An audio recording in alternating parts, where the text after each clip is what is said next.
Hey, this is Maggie Rose, and if you want to hear the stories behind my songs on my EP Cocoon, check out AmericanSongwriter.com. Well, Maggie, welcome to American Songwriter. Hi, Lisa. Thanks for having joining us. me. Absolutely. Always good to be here. I wanted to start off with congratulations. You had a baby boy. Yes, baby boy. So tell us about Graham. Talk a little bit about him. He's a rock and roll baby. He's been to 15 different states already. Tour buses, planes, trains, automobiles, even a pontoon boat ride. So he's been on all sorts of vehicles. But he's so well adjusted and very well taken care of. He has lots of caretakers out there on the road. And as you know, my husband and I work together, so we're always together as a family unit, and we have an incredible friend who's his nanny as well. So all his needs are met, and he gets free live music whenever he wants it. He had it in the womb also. Yeah, so I think that when he arrived, his reaction to music wasn't a mystery to us. It's very profound, and he just gets so animated. And different types of music will kind of elicit a different response in him. He likes jazz like his dad. Like, that's the bath time music.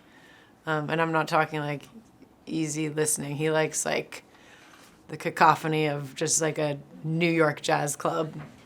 But he's just a happy, sweet, chill baby for now. I don't want to jinx it, but it's been just the joy of my life. That's awesome. Not good. Yeah.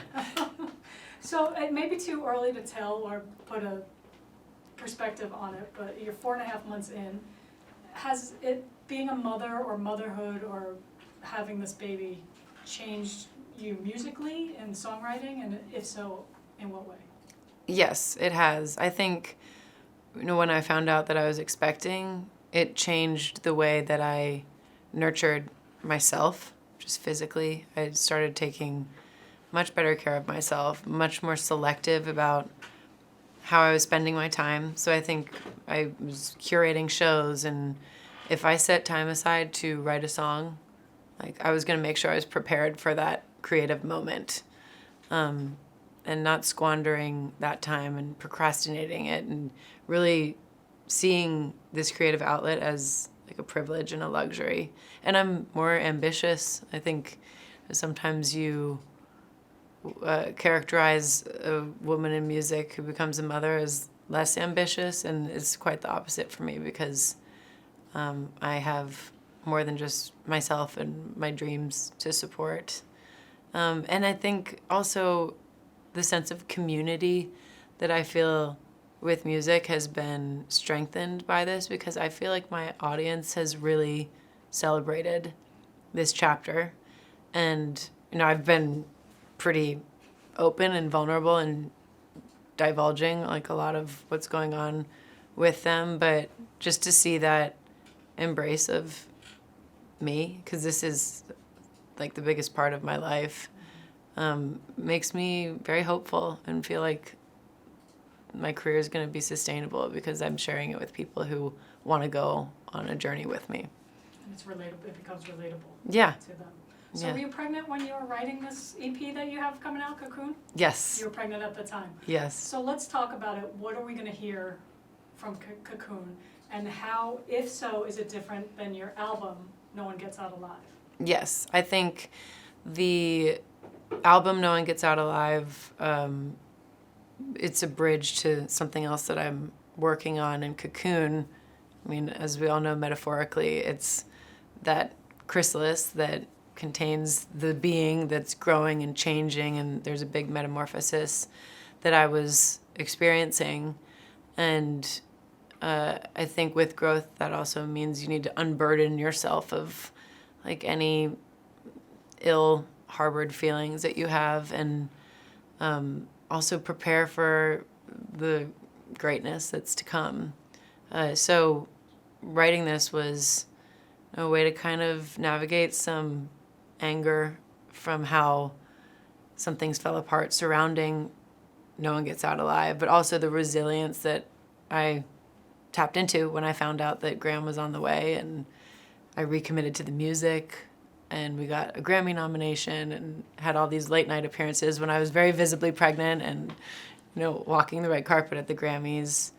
I think it was me tapping into that growth that I was experiencing, not only physically and growing this little human, but also in what I needed to do to be prepared for this next phase.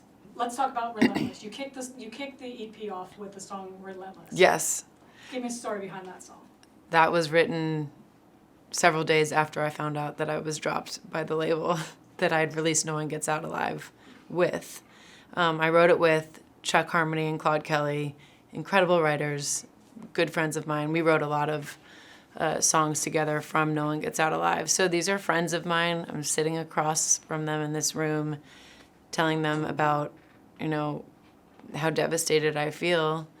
And we all collectively decide that we're going to be strong and optimistic and believe in what it is that we're doing. We don't need these other things to validate our resilience and our love of this material. And I wanted to package the message in a way that was going to be relatable to everybody. And I know that was a fake it till you make it kind of moment, writing that song and those lyrics and just like the energy behind it and the power was me sort of setting the table to hopefully eventually be able to sit down at it and live those words. And it got me motivated to do that. And I think I ended up doing that with the year that followed. Yeah, and it's powerful because it's empowering and it kicks off the album. So talk about how you start with the song like that, and then you get into Cocoon, which is a nice, happy relationship. Yeah. And then you get Poison in My Well, and Same Way. Mm-hmm. So you kind of get into the breakup, and then you end with Powerful again. So talk about how you put these songs together and what it means to you. And putting these songs together was one of those things where they were all written pretty close together, very topical to what I was feeling. Being in a state of creation made me feel really creative and excited about making new music again. And I worked with Ben Tanner and Davis Nash on this project, and they are so good at capturing like these big vocals, and I wanted songs that had a strong message with like a strong lyric.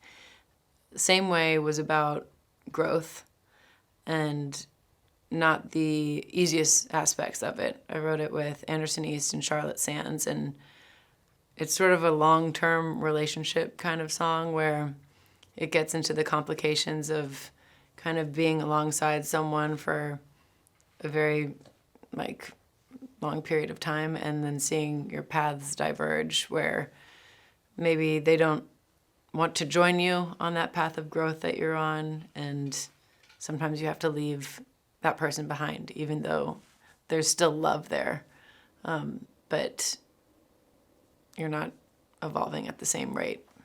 That was actually one of my favorites on the album. I love that one. Yeah. And it's a complicated feeling to write about someone that you love very much, and there's not like a blow up or some big conflict. It's just this understanding that there's a fork in the road and you are going to take a different path from that person. And maybe those paths will converge again, but it was a song that I felt was one of the first ones I wanted to share because growth always seems to be synonymous with this positive action, but there's a lot of shedding that has to happen sometimes, and heavy emotions that I think can be more difficult.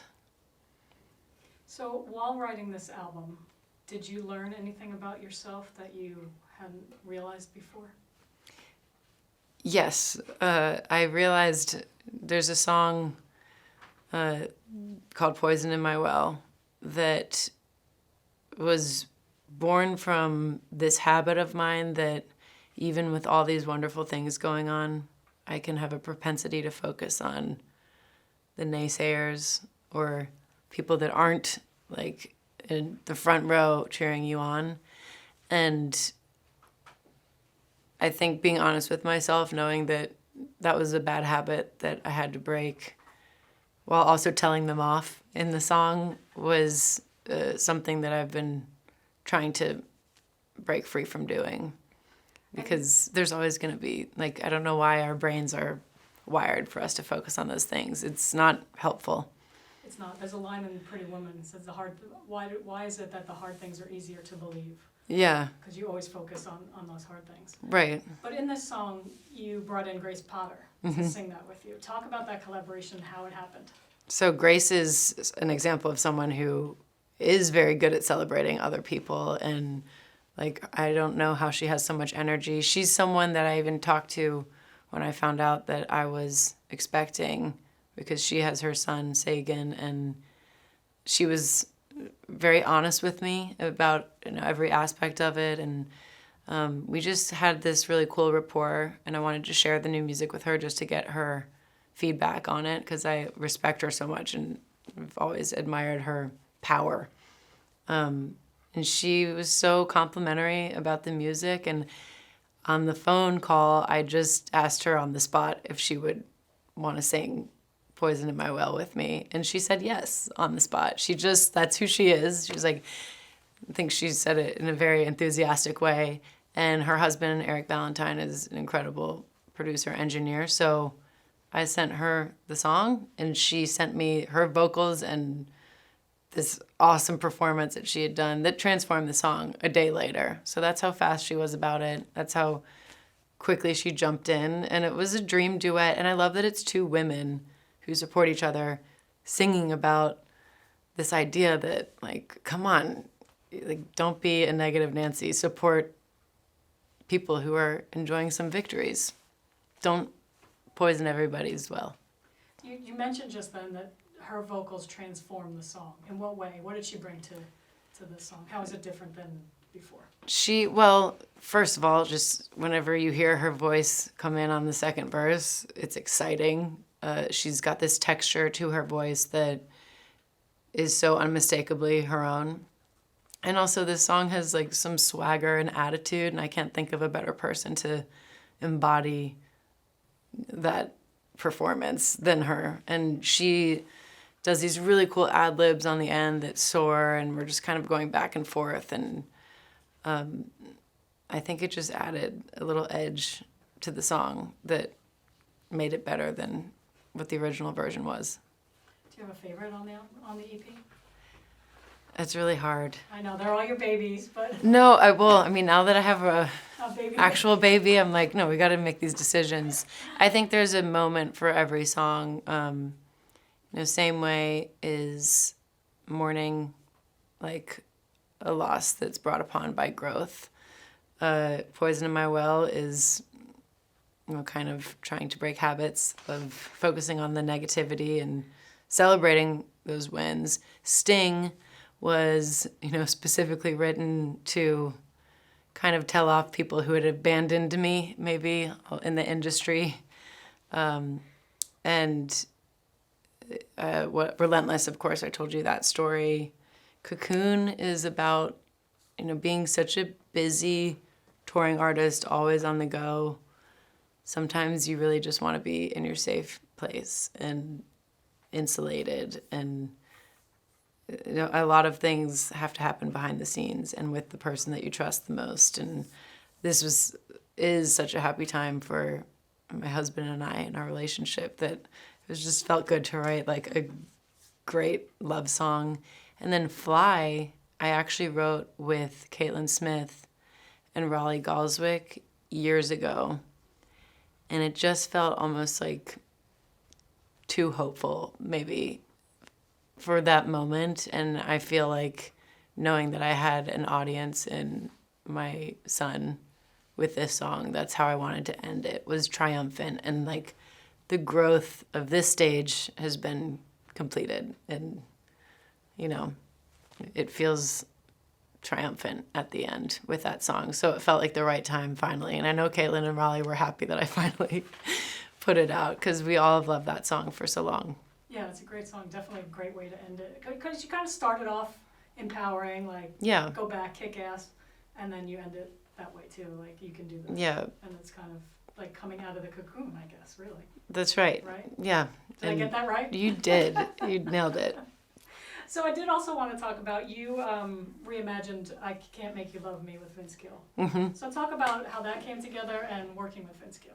So I must have just amazing artist friends in the industry, because that was also an example of just picking up the phone, calling the Vince Gill and asking him if he wanted to join me on this song. He does not text. If you leave him a voicemail, he will always get back to you. So I was sitting there listening to it ring and thought, okay, I'll leave him a message. He answered. He was watching the World Series. What up, kiddo? And I told him how much I love this song, and he agreed that it's one of the best songs ever written. And I said, well, do you want to hear it? Do you want me to play you what we've done? He goes, I'm not your A&R. If you want me to sing on it, I'm going to sing on it. And the next week we went to his home studio, and I watched him sing the second verse, and just hear that legendary voice with my own was pretty surreal. That's insane. It is insane. It's insane. Do you, you collaborate a lot with a lot of people. Is there anyone left that you have a dream collaboration that Yes. you would love to do? Yes, there are a lot of people left. I mean, Who are they? how much time do you have? I think Carole King, she's incredible. Stevie Nicks would be, Jack White would be incredible. Brandy Carlisle, Mavis Staples, Fish. They could use some of my vocals there. Dave Matthews. I mean, I could go on and on and on and on. And there's so many people in Nashville that I feel I've gotten to just jump up on stage with. That's why I love living here. Is it's so dense with talent, and it keeps me inspired. Yeah. And you're out playing gigs, you're out on tour. You were on tour with Chris Stapleton. Yeah, I would like to do a song with Chris Stapleton. There you go. Add him to the list. Yeah. Talk about that experience, being on that tour. It was exactly where I needed to be, because, I mean, these were huge rooms of people who love good music, so that felt, very validating. I had a almost 3-month-old out with me. Morgan and Chris couldn't have been more welcoming. There was like a very familial atmosphere backstage. They have all their 5 children out, so I felt like I was like Stapleton Light with like my smaller outfit and band. But the shows were great, and we clicked with the audience, and I mean, they embody excellence in music, and I think their chemistry with each other and just professionalism, but also like how courteous they are, was just a master class in where I would like to take this thing. 5 kids? Yeah, well, that maybe not that part, but yeah. So what do you want, if somebody's listening to the EP, Cocoon, what do you want the message to be that they take away from it after listening to it? I want them to understand that growth is worth pursuing, but that there are edges to it, and that's okay. There's ways to navigate through it. Hopefully these songs will help them. And it's also about, like, there are moments where I'm sticking up for myself, and that's not a tell-off. It's part of growth, too. And, claiming your power and knowing who you are and where you want to go might take a little work and be rocky, but I think it's worth it. So you have the EP coming out in October. What else is there for us to look forward to with Maggie Rose? Well, we have a bunch of tour dates for the rest of the year with this music. We'll be releasing every song from the EP. I'm playing with the Nashville Symphony, which is incredible. Getting to realize a lot of those songs from No One Gets Out Alive that have these orchestral arrangements, and playing it in that setting is something I've been wanting to do for a while. We're doing Pilgrimage. we stay on the road. We stay busy. So, and then there's also new music that I've been simultaneously working on. So we'll be back at it next year. Perfect. Thank you so much, Maggie. Thank you.